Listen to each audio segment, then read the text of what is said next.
ചെതൂർ നടത്തിവരുന്ന പ്രസംഗ പരിശീലനത്തിൻ്റെ ഒരു പരിപാടിയിലാണ് ഇന്നിവിടെ എത്തിച്ചേർന്നിരിക്കുന്നത്. ഇതിൻ്റെ ആദ്യ സെഷനായ പരിചയപ്പെടുത്തലാണ് ഇവിടെ നടന്നുകൊണ്ടിരിക്കുന്നത്. ഇവിടെ ആദ്യമായി പരിചയപ്പെടുത്തിയത് നമ്മുടെ ബാബു സാറാണ്. വളരെ മനോഹരമായ രൂപത്തിൽ കാര്യങ്ങൾ വളരെ വ്യക്തതയോടെയും സ്പഷ്ടമായും അവതരിപ്പിച്ചു. അദ്ദേഹത്തിൻ്റെ ആദ്യാനുഭവങ്ങളും ഇപ്പോൾ അദ്ദേഹം നേടിയെടുത്തിരിക്കുന്ന നേട്ടങ്ങളെക്കുറിച്ചും സവിസ്തരം അദ്ദേഹം പ്രതിപാദിക്കുകയുണ്ടായി. ആ കഴിവുകളൊക്കെ ഞാൻ മനസ്സിലാക്കുന്നത് ഒരുപക്ഷെ നമ്മളിലും ഉള്ളതായിരിക്കാം. ഈ പ്രസംഗ പരിശീലനം എന്നതുകൊണ്ട് നാം മനസ്സിലാക്കുന്നത് തന്നെ നമുക്കുള്ള ആശയങ്ങൾ മറ്റുള്ള ആളുകളിലേക്ക് പങ്കുവെക്കുക, അല്ലെങ്കിൽ നമ്മുടെ ചിന്തകൾ മറ്റുള്ളവർക്ക് പറഞ്ഞു കൊടുക്കുക എന്നതാണെങ്കിലും സാമൂഹിക ജീവി എന്ന നിലയിൽ എല്ലാ മനുഷ്യർക്കും ഒരുപാട് തരം കഴിവുകളുള്ളവരാണ്. പ്രാസംഗികനുണ്ടാവും, ചില ആളുകൾ വളരെ ചിന്തോദീപ്തമായ രൂപത്തിൽ ഫലിതങ്ങൾ അവതരിപ്പിക്കുന്നവരുണ്ടാവും, ചില ആളുകൾ മറ്റ് കാര്യങ്ങൾ, മനുഷ്യന് ഉള്ള ഒരുപാട് കഴിവുകൾ. പക്ഷേ ഈ കഴിവുകൾ നമുക്ക് പുറത്തെടുക്കാൻ കഴിയാതെ വരുമ്പോൾ, നേരത്തെ ഫൈസൽ സാറൊക്കെ പറഞ്ഞതുപോലെ, നമ്മുടെ കഴിവുകൾ പുറത്തെടുത്ത് അതിലൂടെ നമ്മുടെ കഴിവിനെ വർദ്ധിപ്പിക്കുകയും മറ്റുള്ള ആളുകൾക്ക് പ്രോത്സാഹനം, അവരുടെ ശക്തിയെ പുറത്തെടുക്കാനുള്ള ഒരു പ്രചോദനം കൂടിയായിരിക്കും അത്. ഉദാഹരണത്തിന് എൻ്റെ സ്ഥലം വടകരയാണ്. വടകര കോഴിക്കോട് ജില്ലയിൽ വടകര എന്ന് പറയുന്ന സ്ഥലത്തു നിന്നാണ് ഞാനിവിടെ വരുന്നത്. ഇപ്പോൾ എനിക്ക് തോന്നുന്നു ഒരു 6 ആഴ്ചയായി ഞാനിവിടെ വരാൻ തുടങ്ങിയിട്ട്. എല്ലാ ദിവസവും രാവിലെ ട്രെയിനിന് വരുന്ന ആളാണ്.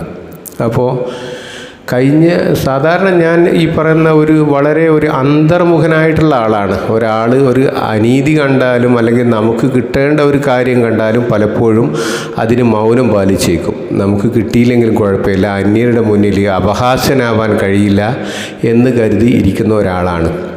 അപ്പോൾ ഈ പ്രാവശ്യം വരുമ്പോൾ ട്രെയിനിൽ സ്വാഭാവികമായിട്ട് ഒരു സീറ്റിൽ 4 പേരാണ് ഇരിക്കുന്നതെങ്കിലും ആ യാത്രക്കാർ ബുദ്ധിമുട്ടുള്ള ആളുകളെ സ്വീകരിച്ച് 5 പേരെ ഇരുത്തുന്ന ഒരു സമ്പ്രദായമാണ് എല്ലാ സ്ഥലത്തും കണ്ടുവരുന്നത്. അതിൽ ആർക്കും വിയോജിപ്പൊന്നുമില്ല.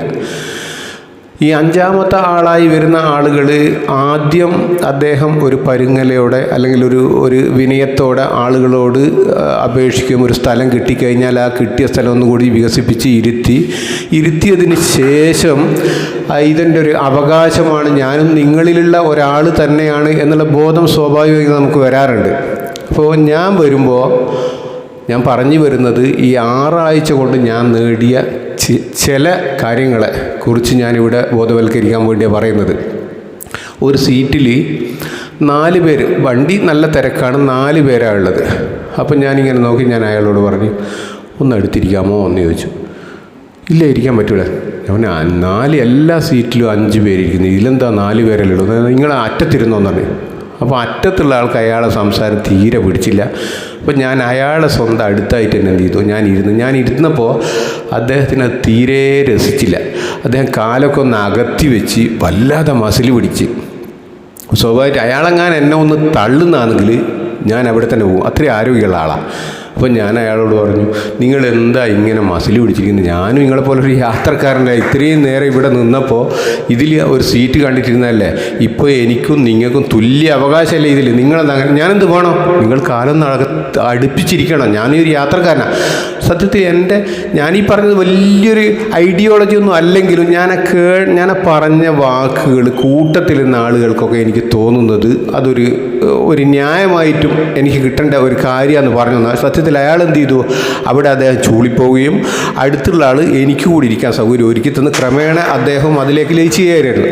ഞാനിത് പറഞ്ഞു വന്നത്, നമ്മൾ പ്രസംഗം എന്ന് പറയുമ്പോൾ നമ്മൾ കരുതുന്ന ഒരു രാഷ്ട്രീയക്കാരനെ പോലെ അല്ലെങ്കിൽ ഒരു പൊതുവേദിയിൽ കത്തിജ്വലിച്ചുകൊണ്ട് നല്ല വാഗ്ദോരണി സമ്മാനിക്കുക എന്ന് മാത്രമല്ല, നമ്മുടെ ആവശ്യങ്ങൾ പലപ്പോഴും നമ്മൾ നിശബ്ദരാകുമ്പോൾ നമുക്ക് കിട്ടേണ്ട അവകാശങ്ങൾ നിഷേധിക്കപ്പെടുന്നു നാം അറിയാതെ പോലും.